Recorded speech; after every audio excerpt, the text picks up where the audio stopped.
చోటుప్పల్లో ఉన్న అమ్మ నాన్న అనాథ వికలాంగుల ఆశ్రమానికి రావడం జరిగింది. ఇది నేను రెండోసారి రావడం జరిగింది.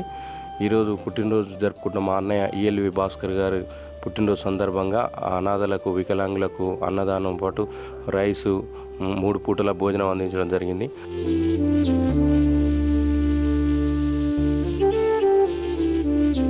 గతంలో నేను ఆశ్రమం రావడం జరిగినది. ఆశ్రమంకి వచ్చేటప్పుడు ఏముంటుందిలే వీళ్ళంతా ఏదో చేస్తారులే అనుకున్నాను.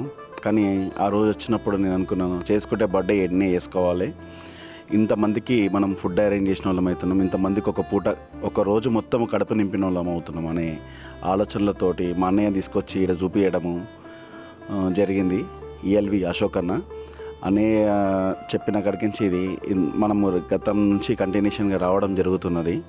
ఇంకో విషయం ఏంటి అంటే అప్పటికి ఇప్పటికీ ఇంకా ఆశ్రమంలో అభివృద్ధి కార్యక్రమాలు చాలా జరుగుతున్నాయి.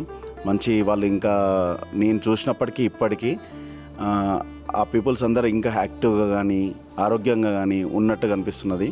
ఇట్లాంటి ఆశ్రమం ఇంకెక్కడ లేదు. ఇది బెటర్ నెంబర్ 1.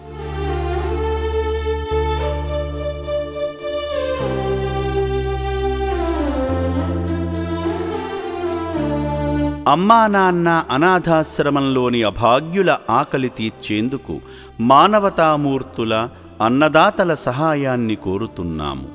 ఈ రక్షణాలయంలో జీవిస్తున్న నిర్భాగ్యులకు 3 పూటలా అన్నదానం చేసేందుకు నిత్యావసర వంట సామగ్రి నిల్వలు సరిపోక ఇబ్బంది అవుతోంది. ఈ స్థితిలో ఆకలి తీర్చే మానవతామూర్తుల సాయం కోసం ఈ అభాగ్యులు ఆశగా చూస్తున్నారు.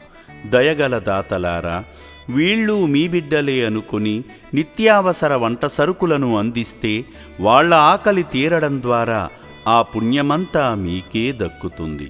సేవాభావంతో మీరిచ్చే కేజీ బియ్యంతో 4 అభాగ్యులు కడుపు నిండా తింటారు.